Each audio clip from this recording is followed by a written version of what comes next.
জানেন তো, আমরা মানুষরা না খুব জাজমেন্টাল, নিজের চাইতে অন্যের ব্যাপারে একটু বেশি আগ্রহী।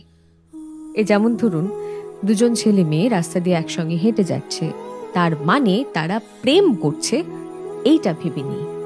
অথবা দুজন স্বামী স্ত্রী, তারা রাস্তার ধারে কোনো একটা চায়ের দোকানে দাঁড়িয়ে চা খাচ্ছে, এমনও বলতে শুনেছি, দেখ দেখ দেখ পরকীয়ায় লিপ্ত। কিংবা কোনো মেয়ে বেশি অর্থ উপার্জন করার জন্য রাতে ওভার টাইম করে বাড়ি ফিরছে, কিন্তু পাড়ার লোকে তাকে নিয়ে কি বলছে, জানিস তো এর না অন্য কোনো ব্যাপার আছে। কোনো মেয়ে রাস্তায় দাঁড়িয়ে ফোনে কথা বলছে, তার মানে নিশ্চিত সেটা তার বাড়ির লোক নয়, সে তার প্রেমিকের সঙ্গে কথা বলছে।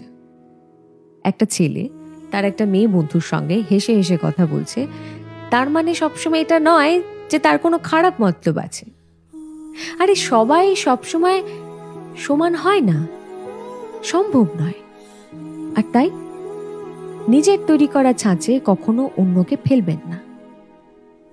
সবার একটা পার্সোনাল জোন থাকে যেখানে সে চায় ভালো থাকতে, আর তাই সবাইকে সবসময় জাজ করবেন না।